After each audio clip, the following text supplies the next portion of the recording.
그가 떠났습니다. 김대중. 그의 이름 석자는 마치 운명처럼 우리 현대사의 한가운데에서 커다랗게 소용돌이치며 지난 세월을 함께 해왔습니다. 민주주의와 남북화합, 평생 외쳐왔던 소중한 가치들이 새삼 메아리 쳐오는 지금, 굴곡 많은 지난 시대, 그가 남긴 자취들을 되돌아보며 그와 작별을 하려 합니다.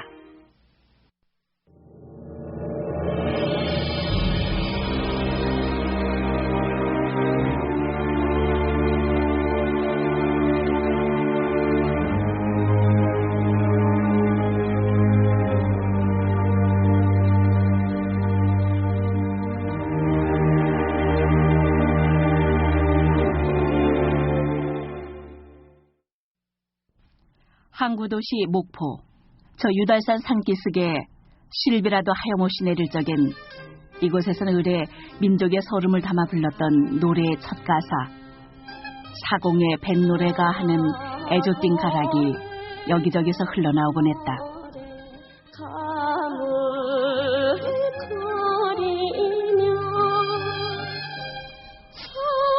김대중도 10대 때부터 목포의 눈물, 그 노래를 수없이 들으며 자신도 모르게 민족의 정한이 몸에 배인다. 김대중은 일제시대 한복판인 1924년 1월 태어난다. 목포에서도 34km 떨어진 신안군 하이도가 고향으로 다도해 수많은 섬 중에서도 참으로 외딴 섬이다. 나중에 커서 한때 해운업에 뛰어들 만큼 어려서부터 바다를 좋아했던 그는 아득한 수평선을 바라다보며 꿈과 낭만을 찾았다. 배낭을 들쳐메고 배를 타고 한번 그 해안선을 돌면서, 나는 바다를 좋아하니까 해안선을 돌면서 제2장보고 된 그런 기분으로 한번 전 세계 일주 항해를 한번 해보고 싶다. 그렇게 해서 세계에 대해서 내가 본 견문을 우리나라 국민 젊은이들에게 전해주고, 그 우리나라 젊은이들이 세계로 나가는 그 꿈을 키우는 그런데 좀 일조가 되고 싶다.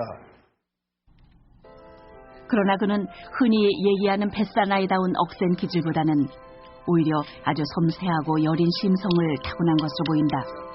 옛날 젊었을 때도요, 누구 조금 지위가 높은 사람이나 또 어른들 집 찾아가면요, 가서 문고리만 잡아도 가슴이 덜렁덜렁하고 그랬어요. 그래서 사실은 남들이 생각할 때는 막 야당으로 막 싸웠기 때문에 아주 용감한 사람을 아는데, 실제는 상당히 겁쟁이인데, 그저 뭐 야당으로 그렇게 싸운 것은 그렇게 사는 것이 옳은 일이고 해야 하니까, 하다 보니까 남보기에는 좀 용감해 보인 거예요. 일제 마렵 목포 상고를 졸업한 그는 청년 사업가로 상당한 성공을 거두기도 했다. 그를 전기에 뛰어들게 만든 것은 극심하게 혼란했던 시대 상황이었다. 그는 전쟁 통에 일어났던 1952년 부산 정치 파동을 날카롭게 바라보며 정치를 바로잡는 큰 인물이 되겠다고 굳게 다짐한다.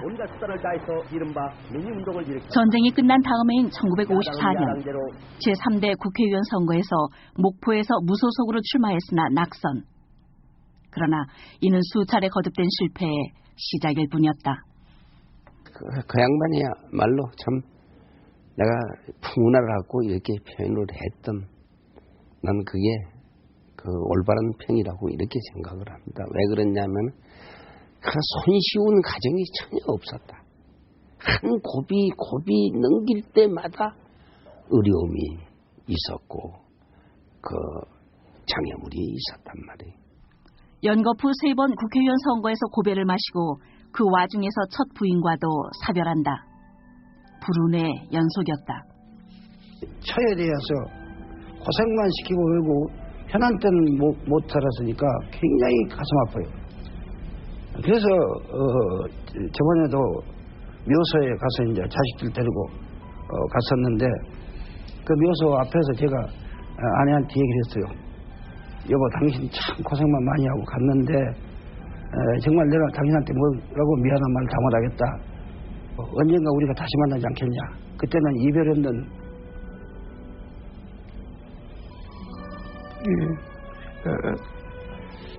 그리고 마침내 처음으로 국회의원에 당선된 것은 1961년 5월 강원도 인제 보궐선거에서였다. 강원도 인제는 야당으로 국회의원이 나갈 사람이 없어. 당원으로 와서 선거운동을 사람도 없고 그렇기 때문에 나가려고 하잖아요. 자연스럽게 가면은 어느 동네 가면 사람이 한 명도 없어요. 집 안에서 듣는 사람이 있지만은 나와서 들으면 고해받고 탄압받는 게 안 나와. 그러나 당선 며칠 뒤에 일어난 5.16의 후폭풍으로 인해 그는 의원 선서조차 못하는 신세가 된다.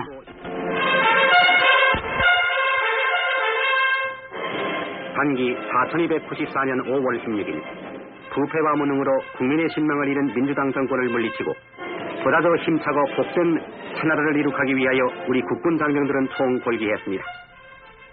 참으로 기묘하다고 할 박정희와의 무진 악연의 시작. 정계의 팔을 디디기도 전부터 몰아닥친 한파는 그를 겨울을 이겨내는 인동초로 자라나게 한다. 63년 8월 박정희는 군복은 벗었지만 권력은 놓지 않는다. 다음에 한 구절을 남기고 저녁에 인사로 대할까 합니다. 다시는 이 나라에 본인과 같은 불운한 군인이 없도록 합시다.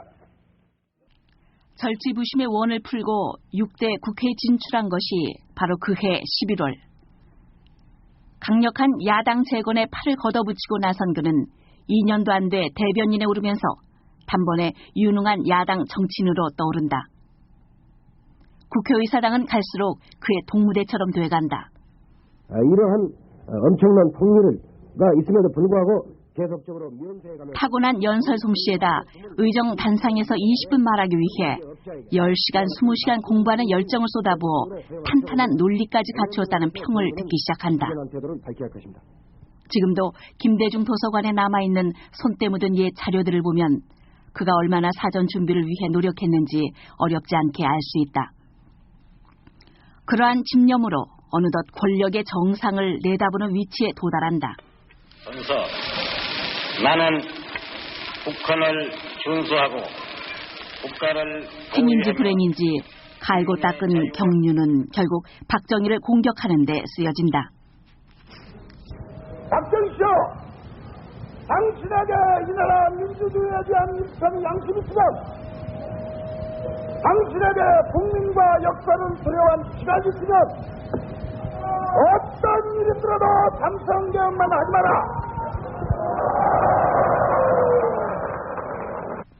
국회에 진출한 지 불과 7년 만에 앞서 달리던 40대 기수론의 경쟁자 김영삼, 이철승을 제치고 야당 대통령 후보 자격을 거머쥔 김대중. 무소불위의 권력을 휘두르던 박정희가 삼선까지 하겠다고 나서자 사생결단의 전의를 불태운다. 그때만 해도 정치권이 불붙인 지역 대립은 심각하지 않아 가는 곳마다 그가 청중들의 열광적인 호응을 얻었음을 당시의 기록 화면은 보여준다. 내가 정권을 잡으면 돈 많이 버는 사람이 세금 많이 내고 적게 버는 사람은 적게 낸 동시에 돈 많다고 해서 나라나 사회의 형편도 생각하지 않고 사치와 낭비한 사람들 엄청난 보유세와 득세를 받는 일대 조세명을 단행하겠다는 것을 여러분에게 공약한 것입니다. 김대중은 이 즈음 시대를 앞질러가는 정책 대안을 공약으로 제시하며 대통령 선거전을 정책 대결로 이끄는 모범을 한국 정치사에 처음 선보인다. 당시만 해도 수도 서울의 인구는 500만, 그중에서 100만에 가까운 인파가 몰렸던 장춘단 공원 유세장의 열기, 오래도록 잊지 못할 광경으로 남는다. 여러분, 이번에 정권 교체를 하지 못하면 이 나라는 박정희 씨의 영무집권의 총통시대가 오는 것입니다. 수세에 몰린 박정희는 마지막으로 한 번만 더 뽑아달라는 공약 아닌 공약을 하기에 이른다. 국민 여러분, 나에게 마지막 기회가 될 이번 선거에서 국민 여러분들이 다시 한번 나를 신임해 주신다면 나는 앞으로 4년의 임기 동안 박정희에 대한 직접 투표는 사실 그게 마지막이 돼버린다. 이번 선거에서 우리 민주 진영이 정권을 장악하지 못하면 이 군부 이 통치 세력들이 총통제를 수립해가지고 이 영구 집권의 획적을 하게 되니 여기서 이 선거에서 우리는 반드시 이제 민주주의를 지켜야 한다라고 하는 이런 그 주장이. 근데 그게 나중에는 그때는 난 좀 처음은 조금은 엉뚱하게 들렸어요. 설마 그러랴 하는 이런 생각이 들었는데 나중에 1년 반 후에 봤더니까 1972년 그 다음에 그 10월 17일이 돼서 유신 쿠데타를 해가지고 수립된 유신 체제라고 하는 것은 이게 바로 총통제였던 거다. 훗날 미국 의회 청문회에서 망명 중인 김영욱의 증언 등으로 실제 그때 선거의 승자는 김대중이었다는 의혹이 강하게 남아있지만 당대 현실의 승자가 될 수는 없었다. 승자는커녕 김대중은 대선전을 계기로 죽음의 고비들을 연거푸 맞닥뜨린다. 박 대통령은 아마 김대중이 있는 한 자기가 편안하게 종신 대통령 못하겠다는 생각이 들었던 것 같아요. 왜냐하면 자기는 실질적으로 김영욱 증언에 의하면 71년 선거는 사실상 졌다고 보는 거니까요. 그러니까 제거하려고 마음을 먹었겠죠. 대선 한 달 뒤 총선 지원 유세를 가던 그의 차는 목포 광주 간 국도를 달리다 맞은편에서 오던 14톤 트럭과 정면 충돌을 가까스로 면한다. 이 의문의 교통사고로 평생 동안 지팡이에 의존하게 되고 양말도 혼자서는 신을 수 없는 후유증을 앓게 된다.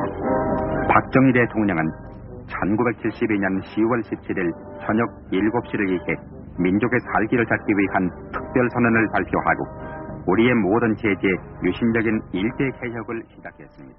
박정희의 영구 집권은 착착 현실화됐고 국회는 글자 그대로 행정부의 시녀로 전락한다. 유신 이후 언론까지 소나기에 진 박정권의 강압 통치 아래 사람들은 숨죽인 채 살아가야 했다. 그런 사회 분위기에서 김대중이 도쿄의 한 호텔에서 중앙정보부 요원들에게 납치돼 바닷속에 수장될 뻔한 전대 미문의 사건이 터진다. 그는 납치된 지 나흘 만에 기적적으로 생還한다. 8일날 오후 1시경 일본 부산사카에 있는 그랜드 파레스 호텔에서 괴한들에게 폭력으로 제압을 당하고 마취제를 넣어서 의식을 잃게 만들어가지고 자동차에 강제로 실려서 먼 훗날 부인 이희호는 그때의 심경을 담담하게 털어놓는다. 가장 기뻤던 기억을 하나씩 좀 떠올리신다면 언제가 있으실까요? 1973년 8월 8일에 동경 파레스 호텔에서 납치당하시고 생사를 알 수 없었어요. 전혀 어디서도 그런 소식을 알려오지 않고 그러니까 생사가 제일 궁금했거든요. 그런데 느닷없이 13일 날 9시 40분경에 저녁 바깥에서 막 큰 소리들이 들려왔어요. 막 뛰는 소리도 나고. 그래서 나갔거든요. 나갔더니 벌써 현관 가까이까지 오셨어요. 그런데 아주 말할 수 없이 초췌한 그 모습으로 옷도 그렇고 구두도 신지 않으시고 운동화를 신으시고 또 입에도 이렇게 상처가 나시고 손목 이런 데가 묶었던 자리가 아주 상처가 그냥 뚜렷이 보이고 저기 야간 살아서 돌아오셨다는 그거 하나만으로 너무도 기뻤어. 그 뒤 김대중은 자택에 연금되고 그 이름 석자는 아예 언론에서 찾아보기 어렵게 되면서 유신체제에 대한 증오와 투지로 더욱 불타오른다. 납치되고 들어와가지고 며칠 안 지나서 찾아온다고 전화 왔어요. 그때 저 잡혀서 돌아오자마자 오자마자 나는 아주 겁이 나서 말이야. 나 그 사람이 나 찾아오면 나 이거 어떡하나 했는데 목사님 반드시 해내겠습니다. 반드시 해내겠으니까 저는 대통령 해내겠다는 게. 그게 보통 사람이 어떻게 그럴 수 있어요? 나는 내 생애에 만난 사람 가운데 그런 사람은 하나밖에 만난 일 없어요. 사람이 자기 목숨을 그렇게 두려워하지 않는다는 게. 이후 전개된 긴급 조치 시대. 그 깊고 깊은 암흑을 뚫기 위한 몸부림이 대학가에서 급속하게 퍼져나간다. 김대중은 그런 상황에서 감옥행을 각오하고 제야의 지도급 인사들과 함께 비밀리에 명동성당에서 유신체제에 저항하는 3.1 구국선언에 참여한다. 당시 검찰은 그들의 목소리를 바로 국가 전복을 위한 음모로 규정해버린다.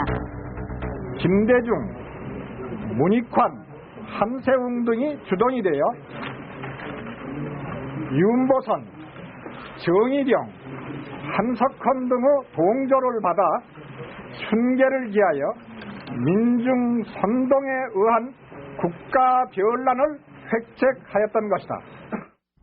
2년 9개월의 투옥과 가택 연금이 계속되는 동안 그의 존재는 정치인 김대중을 벗어나 독재에 저항하는 고난의 상징으로 비춰지게 된다.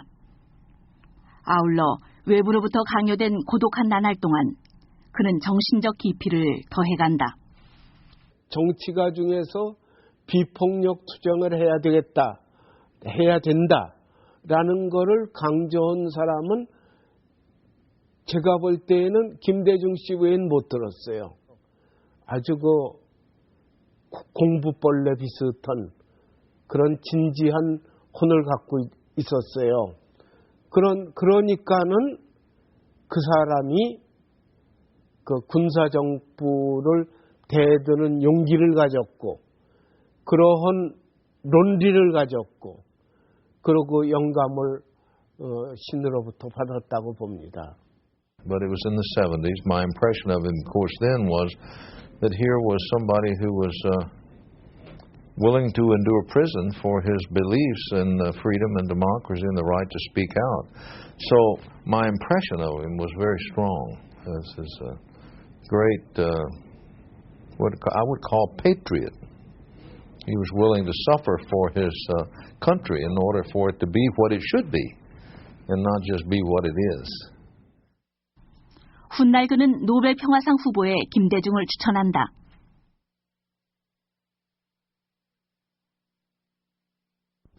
10월 26일 궁정동에서 울린 총성에 시민들은 경악한다. 18년 독재 정권의 말로는 허망했다. 80년 서울의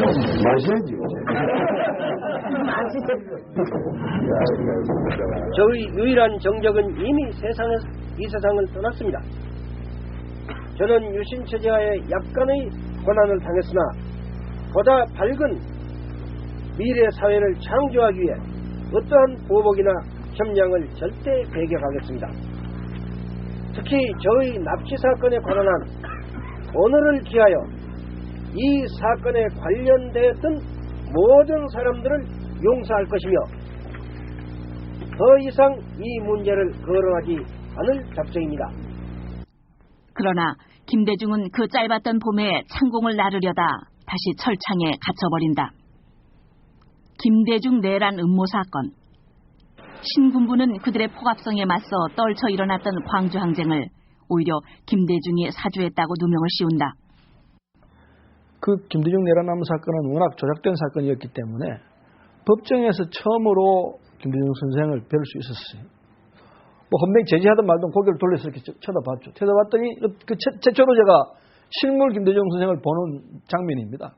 그랬더니 양쪽에 헌병들이 딱 양팔로 잡고 들어오시는데 완벽하게 그 표정이 무표정이에요. 너무 싫어하는 표정도 아니고 미워하는 표정도 아니고 슬픈 표정도 아니고 노한 표정도 아니고 완벽한 무표정으로 이렇게 걸어 들어오시더라고요. 80년 9월 17일 군법회의는 마침내 그에게 사형 선고를 내린다. 1980년 봄 신군부 사람들은 저를 체포해서 중앙정보부 지하실로 끌고 갔습니다.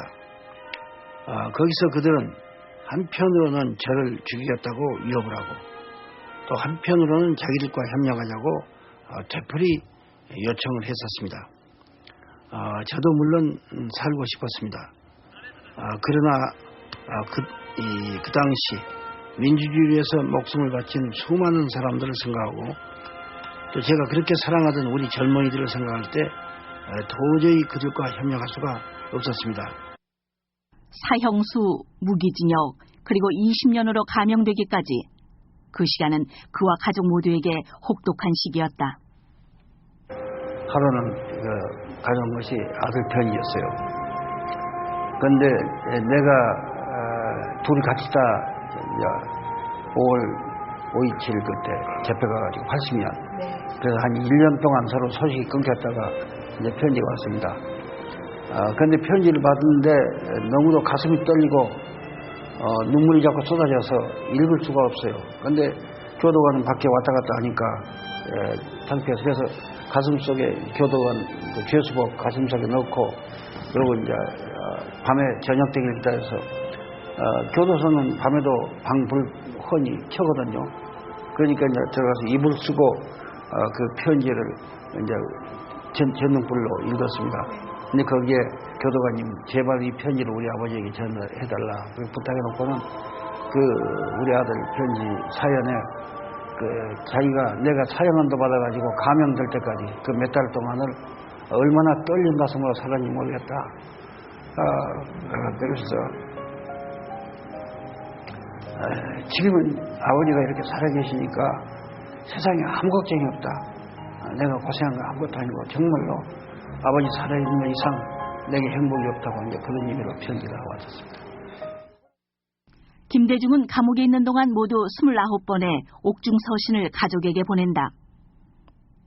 그 엽서들에 깨알 같은 글씨로 써내려간 구절들은 지금도 남아 그의 잘 알려지지 않은 내면의 세계를 증언해준다. 존경하고 사랑하는 당신에게 집의 마당에 스핑카 장미, 무궁화, 사루비아 등이 싱그럽게 피인 것을 알았습니다. 그 광경이 눈에 선하여 보고 싶은 심정이 간절합니다. 여기도 운동하는 장소에 화단이 길게 뻗쳐 있습니다. 요즘은 맨드라미, 과꽃, 서광 등이 한창의 고비를 넘겨 시들어갑니다. 봄 이래 운동 때마다 여러 가지로 열심히 돌봐주었더니 내가 관리한 구역은 한결 잘 피었습니다. 나는 하루 일과 중 이때가 가장 기쁜 시간이었습니다.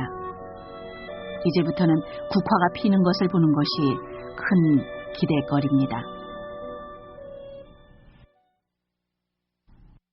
순환 속에서도 그처럼 평온을 잃지 않게 된 배경에는 평생 동지 이희호가 있었다. 감옥에 들어가 있는 동안에 매일 하루도 빠지지 않고 편지 보내고 그 감옥에 있는 뭐 근방에 가서 반갑고 같이 지내고 그러잖아. 뭐 두려움도 없고 자기 무슨 명예욕 무슨 뭐 이런 것도 없고 그래서 이것이 옳은 일이고 해야 될 일이라면 어떤 어려운 일도 해내는 그런 여자예요. 근데 나는 김대중 씨가 참 훌륭한 사람이라고 이야기한다면 그 배후에 역시 이희호라는 여성이 있었다 하는 이야기를 빼놓고 싶지 않아요.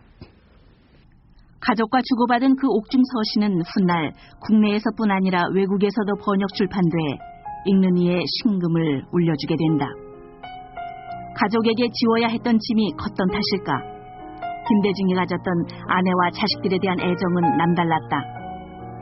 사모님하고 뭐 가족분들하고 이야기를 나눠본 적이 있는데 저의 그 느낌은 그러니까 사랑받고 그 가정의 행복을 느끼는 주부의 모습은 주부만이 알 수가 있거든요. 그 가족 간의 그 분위기에서 제가 읽을 수 있었던 건 너무너무 그 서로가 사랑하고 화목하고 존경한 그런 분위기는 제가 정말로 읽을 수 있었어요. 서편제 영화 관람을 인연으로 주례를 섰던 당시를 회고하는 오정혜 씨의 말에서 김대중의 여성관과 결혼관을 엿보게 된다. 서로의 그 길을 살려주는 부부가 되라는 그런 말씀을 하셨어요. 근데 그것은 각자의 결혼을 했을 때 누구 하늘과 땅의 어떤 존속 관계로 들어가는 게 아니라 각자의 모습에서 최선을 다하는 모습에서 서로의 매력을 느끼고 그런 매력을 어떤 발산하는 원동력 같은 것은 서로의 길을 누르지 않고 북돋아주는 그런 동반자의 역할이 부부가 아니겠느냐. 그래서 형 집행정지로 감옥을 나와 가족과 함께 시작했던 미국에서의 망명생활. 곤궁한 처지였지만 자유의 공기를 쐬며 그는 밑바닥에서부터 다시 일어난다. 그때 한국은 그 막강한 전두환 체제였기 때문에 아무도 김대중을 도우려고 하지 않았습니다. 그 라과디아 에어포트 공항에 모텔이 32불이었습니다, 당시에. 그 돈을 아끼려고 한 3시간 동안 라과디아 에어포트에 그냥 대합실에서 앉아서 기다렸어요. 그렇게 한심하게 쪼들렸습니다. 그런데 그때 외롭고 근데 그때 김대중 선생이 그런 순간에도 항상 교육자의 자세를 잊지 않는 거예요. 김동지, 내가 말이야 지금 이렇게 외롭게 살아다 이제 나는 바닥을 쳤기 때문에 일제 절대 더 이상 안 내려가. 지금부터 올라가는 거야. 그리고 말이야, 사람은 어려울 때 위험과 긍지를 잃지 않는 거, 이것이 중요한 거예요. 5공화국 중반을 넘어서 실시된 2.12 총선을 나흘 앞두고 김대중은 귀국을 감행한다. 안전에 대한 우려 때문에 미국에서 사귄 지인들이 등행을 자청하고 나서기도 했다. 그의 귀국으로 힘이 더해진 신민당의 돌풍과 국민들의 민주화에 대한 열망.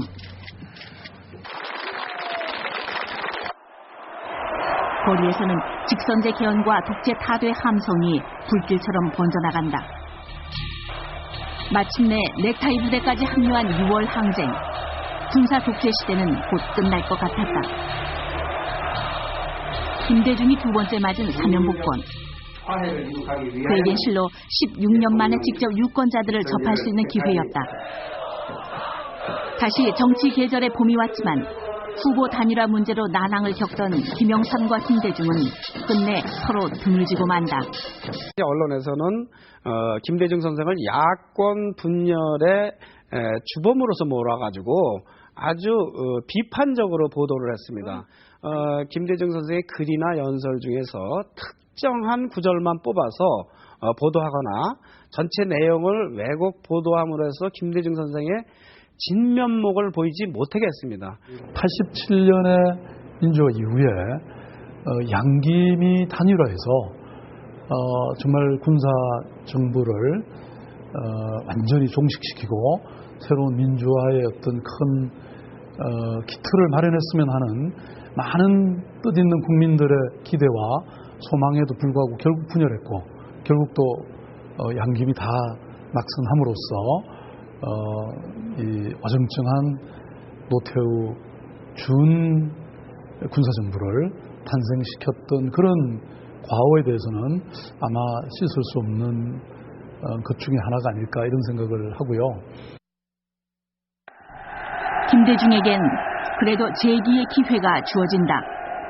그렇게 되면은 80년대의 광주 민주화 운동의 그 후유증에다가 정치적인 그 불균형까지 아주 심해지면 우리 사회는 급격한 과격주의로 흘러갈 가능성이 아주 높기 때문에 저희들이 어떻게든지 평민당을 살려서 야당 내에서도 정치적 균형을 잡아놓는 것이 향후 민주정책에 굉장히 중요하다. 이런 판단이 들어서 평민당 살리기 일환으로 그때 입당을 했죠. 입당을 해가지고 선거를 치렀는데 의외의 결과로 갑자기 소선거구제가 되면서부터 그런 이 정당 구조가 바뀌어가지고 이 평민당이 제1야당이 됐죠. 국민들은 대선에서 선의에 그친 김대중의 평민당이 총선거에서는 제1야당으로 우뚝 서는 여소야대 국회를 만들도록 표로 심판한다. 16년 만에 야당 총재 자격으로 국회에서 연설하는 그의 모습은 예전과 사뭇 달라져 있었다. 저는 1972년 유신 쿠데타로 의사당을 물러난 지 16년 만에 다시 이 자리에 섰습니다. 참으로 감개무량합니다. 여소야대 결실은 풍성했다. 국회 안에 오공특위와 광주특위가 구성되고 텔레비전으로 생중계된 청문회를 지켜보며 시청자들은 고개 숙인 옛 권력자들의 모습에서 세상이 달라졌음을 실감한다.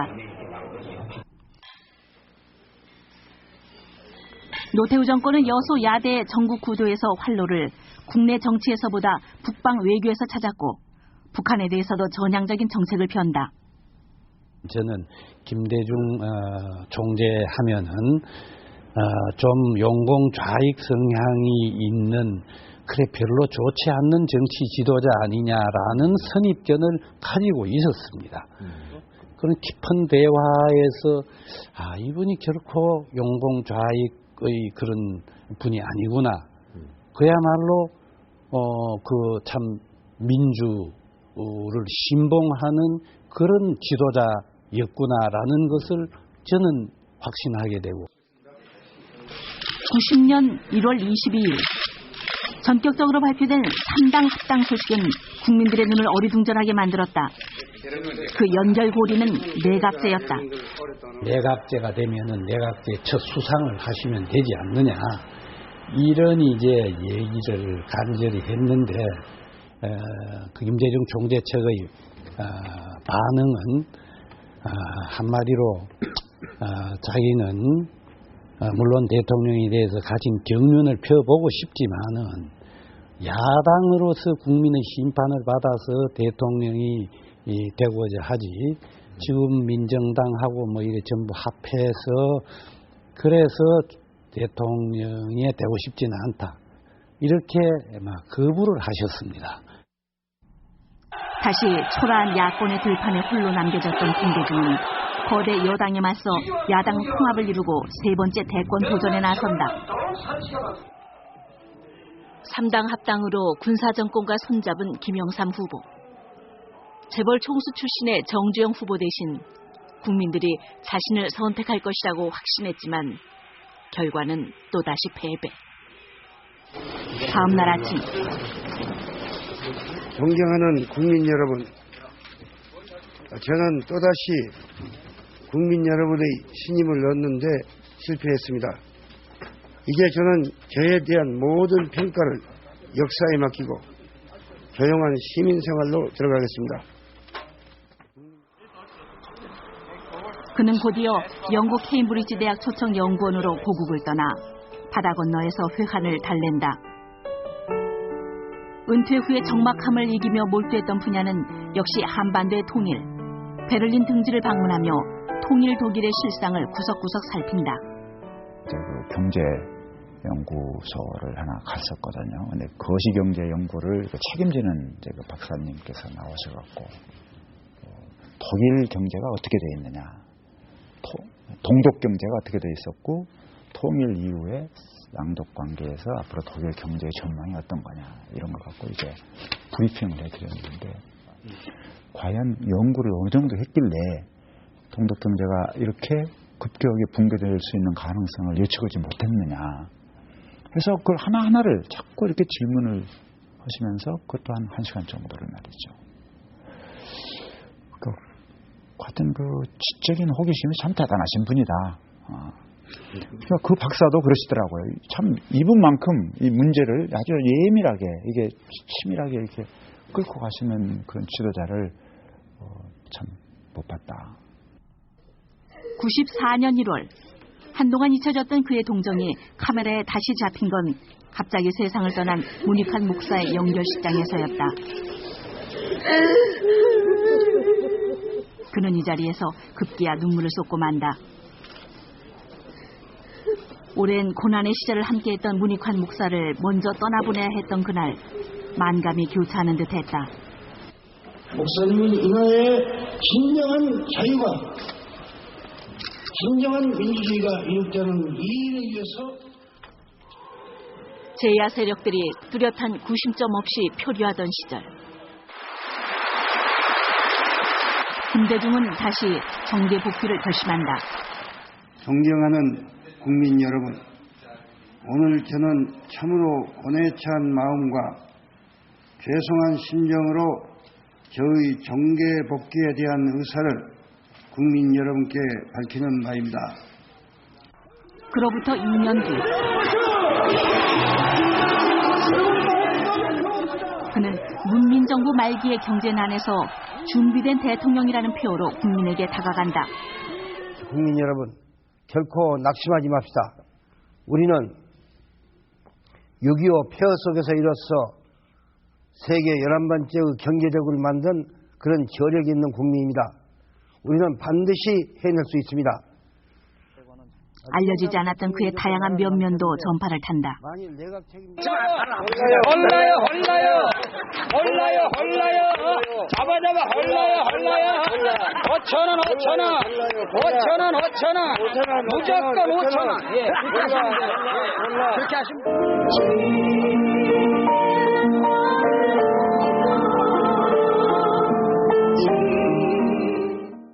총재님이 이렇게 농담 삼아 이렇게 살살 이렇게 약 올리시는데, 여사님은 그 약 올리는 게 아니고 진짜인 줄 알고 그냥 이렇게 그래서 총재님 재밌어 잘 모르시는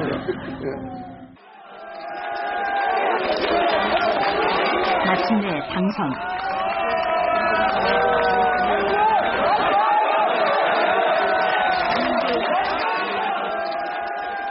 그러나 준비된 대통령을 기다리고 있었던 것은 텅 빈 국고였다. 그는 당선의 기쁨을 누릴 사이도 없이 전쟁 이후 최대의 국난 IMF 사태의 구원투수로 나선다. 아무도 예측하지 못했고 또 아무도 책임지지 않았던 한국 경제의 붕괴. 막상 당선에서 실정을 보고받고 보니까 마치 그 금고 열쇠를 받아가지고 금고를 열어보니까 돈은 단돈 1,000원도 없고 이 빈 문서만 그냥 산더미같이 쌓여있는 그런 조금 더 과장이 아니라 그런 심정이었습니다.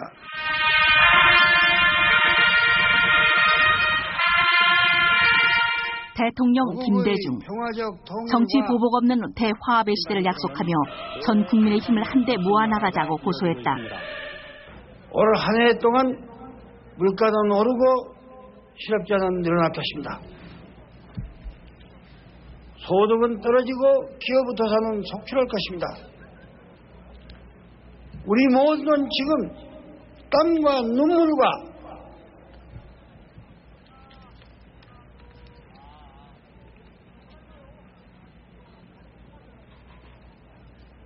고통을 요구받고 있습니다.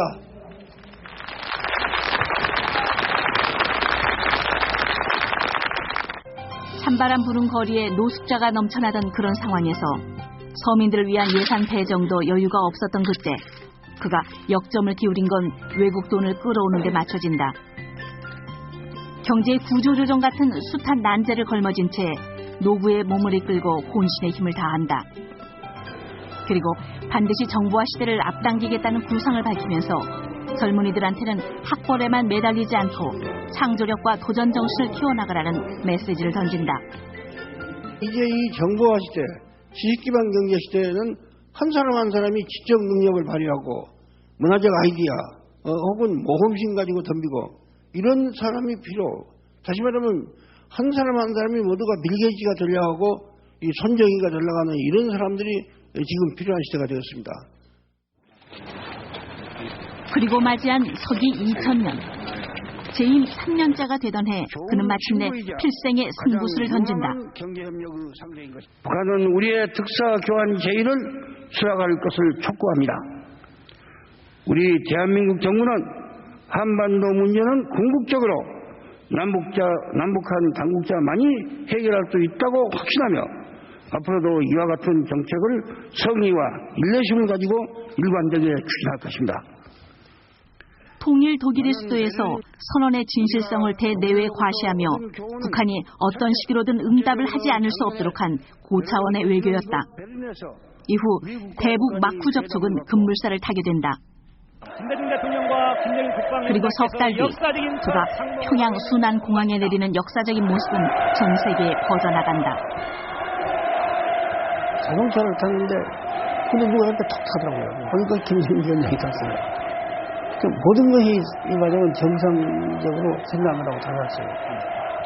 그리고 역시 그 김정일 위원장하고 대화를 하는데 한 10시간 동안 했어요. 그래서 뭐 밀고 닦고 뭐 이거 참 안 되겠다 일어서야겠다 하는 때가 몇 번 있었어요. 그랬으나 결국은 해냈어요. 마침내 이끌어낸 남북한 두 정상 간의 합의는 6.15 선언이라는 이름으로 민족사에 기록된다. 6.25 전쟁이 일어난 지 꼭 반세기 만에 이뤄낸 결실이었다. 물론 반대 세력으로부터 만만치 않은 비판에도 봉착한다. I think it's interesting that there was some criticism of the Sunshine Policy, but it was a very basic, very simple, fundamental idea that North Korea was no longer really able of mounting an attack on South Korea. That's the premise. And I think by President Kim's going to North Korea, he relaxed the tension, make a huge difference. Now, 그는 한반도의 긴장 완화를 틈이 나는 대로 세계에 알림으로써 해외 투자를 유치하는 데 효과적으로 활용한다. 2000년 9월 유엔에서 개최된 밀레니엄 정상회의 같은 국제 무대에서 각국 지도자들에게 그가 보여준 노련한 세일주 외교 솜씨는 놀랍다는 평을 받는다. 따뜻한 햇볕이 비치고 얼음이 녹기 시작하였습니다. 그 즈음 뜻밖의 낭보가 멀리 노르웨이로부터 날라온다. Nobel Committee has decided to award the Nobel Peace Prize for 2000 to Kim Da-jong for his work. 크리스마스를 앞둔 북유럽의 밤, 오슬로 거리는 멀리 동방에서 온 노벨 평화상 수상자를 환영하는 또 다른 축제 분위기에 휩싸인다.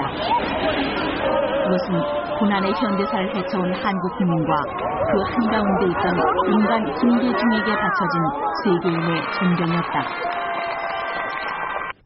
저는 역사상의 위대한 승자들이 가르치고 알프레드 노벨경이 우리에게 바라는 대로 나머지 인생을 바쳐 한국과 세계의 인권과 평화 그리고 우리 민족의 화해와 협력을 위해 노력할 것을 맹세하는 바입니다.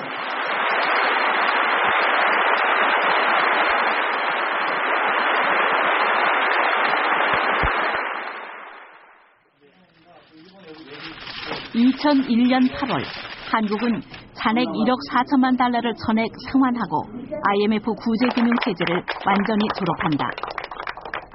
그러나 국민의 정부도 후반으로 접어들면서 공은 가려지고 화는 갈수록 부각된다. 더욱이 퇴임을 불과 1년 남짓 남겨놓은 그는 미국 대통령 부시가 북한 정권에 충격을 주려 했던 이른바 악의 축 발언에 그만 유탄을 맞고 만다.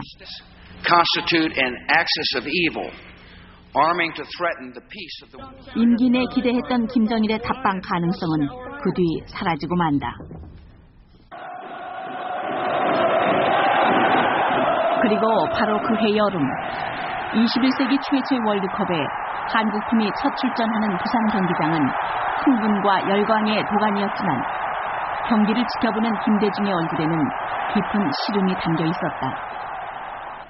두 아들이 사업가들에게 이용당해 비리에 연루됐다는 설이 사실로 드러나고 있었기 때문이었다. 제일 괴로웠던 것은 그 가족 문제였습니다. 자기를 위협하는 것에 대해서는 과감하게 나오지만 그렇지 않는 어떤 주변의 많이 있는 것이 이렇게 있지 않습니까? 가족은 그 가장 핵심이잖아요. 제가 내린 잠정적인 결론은 하여튼 죽음을 불사하고 공격하는 사람 적에 대해서는 말이죠. 막 이게 대항을 하지만 그렇지 않을 경우에 있어서는 근본적으로 너무 이렇게 정이 많고 동양적인 그렇잖아요. 이게 자꾸 감싸 안아주고 말이죠. 화면에 비친 대통령의 표정은 그 어느 때보다 심통해 보였다. 저는 지금 고개를 들 수 없는 심정으로 국민 여러분 앞에 섰습니다. 국민 여러분의 성원으로 대통령에 당선된 이후 저는 자식들이나 주변의 일로 걱정을 끼치는 일이 없도록 하겠다고 여러 차례 국민 여러분 앞에 약속드렸습니다. 그러나 결국 저는 국민 여러분과의 약속을 지키지 못했습니다. 평생 자신 때문에 덩달아 힘겨운 삶을 살아야 했던 아들들의 구속을 그는 힘없이 지켜보게 된다.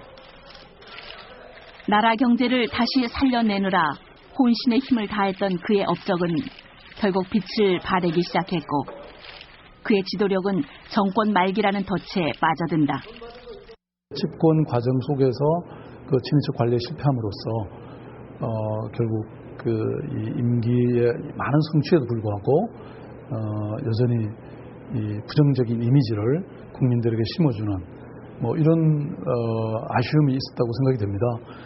그러나 그럼에도 불구하고 김대중 대통령은 한국 현대사에서 그야말로 영광과 굴욕, 좌절과 성공을 상징하는 그런 큰 정치인의 어떤 족적이고 상징이었다고 생각합니다. 내가 볼 때는 가슴으로 하는 정치, 머리로 하는 정치, 두 가지 중에 김대중 대통령은 머리로 하는 정치를 하셨어요. 나는 거기에다가 가슴으로 하는 정치가 더 보태진다면 더 폭넓은 정치를 했을 것이다. 나는 그렇게 생각을 합니다. 모든 정치 지도자들에게 그 공과는 다 있으나 그러나 누가 뭐라 해도 그분이 이 나라 민주정치를 위해서 이 나라 민주주의를 위해서 목숨 바쳐 투쟁해온 것만은 역사의 길이 남을 것으로 나는 믿습니다.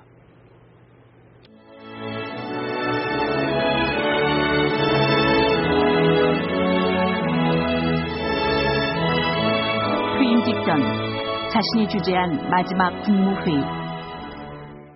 지금부터 제8회 국무회의를 시작하겠습니다.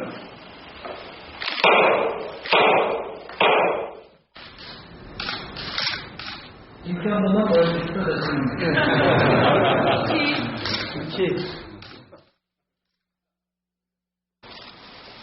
국무회의를 마친 김대중은 위대한 국민에게 바치는 헌사라는 퇴임사를 끝으로 청와대를 떠났다. 존경하고 사랑하는 국민 여러분, 저는 민주주의와 나라의 발전 그리고 조국 통일을 위해서 일생을 바쳤습니다. 5번 죽을 고비를 넘겼고 6년을 감옥에서 보냈습니다. 수십 년을 망명, 연금, 감시 속에서 살았습니다. 역사는 결코 불의에게 편들지 않습니다. 역사를 믿는 사람에게 패배가 없습니다. 일생 동안 저는 잠시도 쉴 새 없이 달려왔습니다. 이제 휴식이 필요합니다. 저는 우리 민족의 장래에 큰 희망을 가지고 있습니다. 내일의 희망을 간직하고 열심히 나아갑시다. 큰 계의를 위해 협력합시다. 김대중, 그는 누구인가? 그리고 그가 남긴 것은 무엇인가? 굴곡진 지난날의 고비고비 함께 했던 그를 역사 속으로 보내며 우리는 이제 그와 작별을 고합니다. 나의 살던 고향